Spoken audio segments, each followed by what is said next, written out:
So my sister passed away November 2020. And then I left my job. I was the director of a mental health facility, a locked psychiatric facility. And it was like something had to give. And we had made it through the worst part of COVID. And it runs like a nursing home. Actually, it's licensed under nursing homes in California. And just the Department of Public Health and the protocols and the red zones, and it was a lot. And then so I was like, lucky to have financially be able to take a break. Otherwise, I'm going to end up in the hospital. So I left and was just trying to kind of process, everything. And then my boss asked me to come back as a consultant. And I thought, well, that's great. It's not a lot of pressure and I get to see everyone again. And so I did that. And I was still kind of grieving 18 months later. And having worked in mental health, I was like, we're getting a little far out of what's normal and what it can turn into severe depression. So I was like, well, I'm not severely depressed, but I do have these thoughts of like, why am I still here? There must be a reason. But I don't know what it is.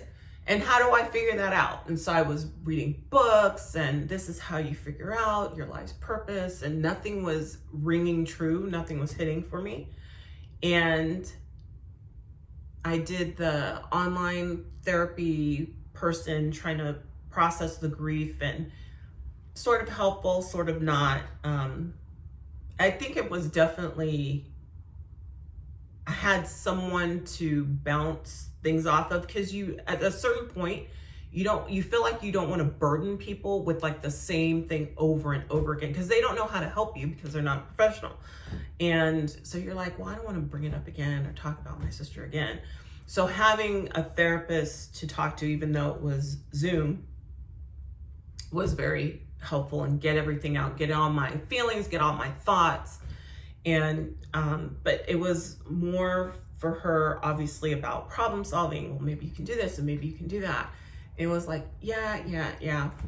So I just came to some conclusions on my own, and I just had a few sessions, and it was what I needed.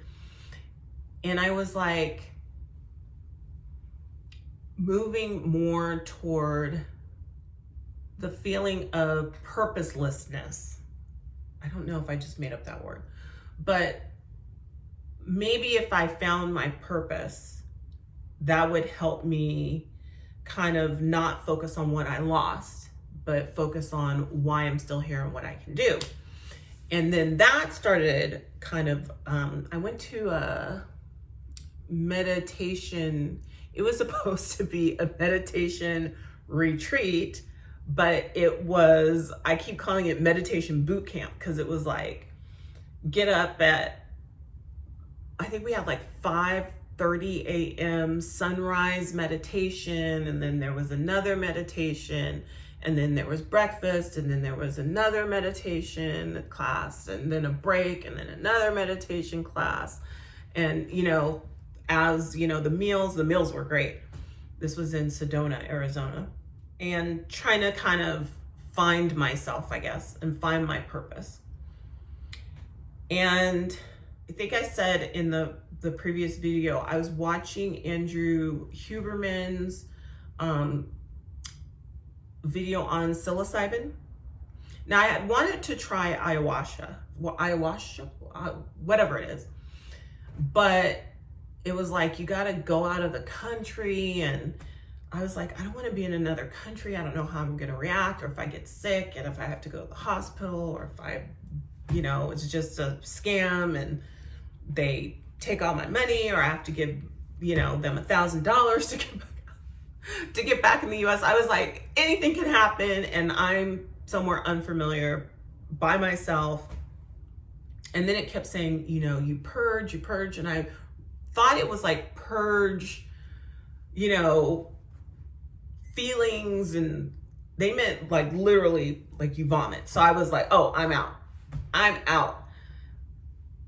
So I saw his thing on psilocybin, and I was like, And he's like, oh, and you know, when you're 25, and I kind of knew this from something else, that when you're about 25 is when your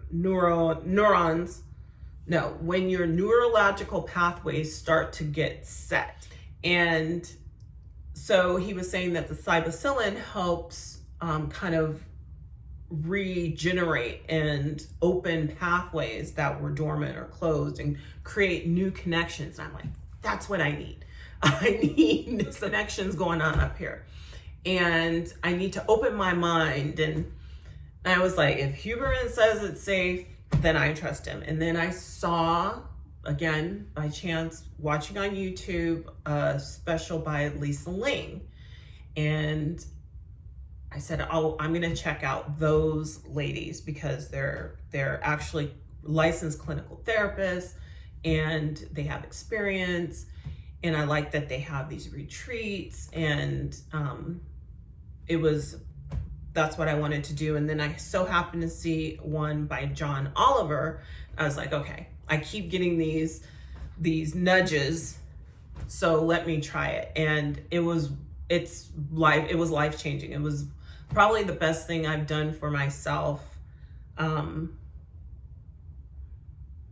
maybe ever, but definitely the last 10, 15 years that like made a huge impact.